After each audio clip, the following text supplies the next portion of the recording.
എല്ലാ സുഹൃത്തുക്കളും സാമരി പ്രവീൺ ചാനലിലേക്ക് സ്വാഗതം. നമ്മളിന്ന് വ്യത്യസ്തമായൊരു ചീരത്തോരനാണ് തയ്യാറാക്കാൻ പോകുന്നത്. ആദ്യം ചീരയിട്ട് നന്നായിട്ട് വേവിക്കണം. എണ്ണ ഒഴിച്ച് കടുക് പൊട്ടിച്ച് ചീരയിട്ട് നന്നായിട്ട് ഉപ്പിട്ട് ഇളക്കി നന്നായിട്ട് വേവിക്കണം. അതിനുശേഷം കുറച്ച് തേങ്ങ ഇടണം. തേങ്ങയുടെ കൂടെ കുറച്ച് മഞ്ഞൾപ്പൊടിയും കൂടി ഇടണം. അതുപോലെ മഞ്ഞൾപ്പൊടി, ഒരു പിഞ്ച് നുള്ളു മഞ്ഞൾപ്പൊടി. മുട്ട ഒഴിച്ചാണ് ചീരത്തോരൻ വെക്കുന്നത്. ഈ ഒരു മുട്ട നന്നായിട്ട് നടുക്കോട്ടങ്ങ് പൊട്ടിച്ച് ഒഴിച്ചു കൊടുക്കണം. ഒഴിച്ച് കൊടുത്ത ശേഷം നന്നായിട്ട് ഇളക്കണം.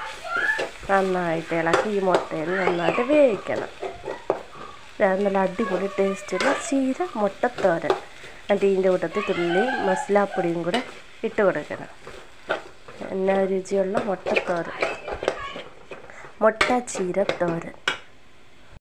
നമ്മളെ അടിപൊളി മുട്ട ചീരത്തോരൻ റെഡി. ഉഗ്രൻ ടേസ്റ്റ്, അടിപൊളി രുചി.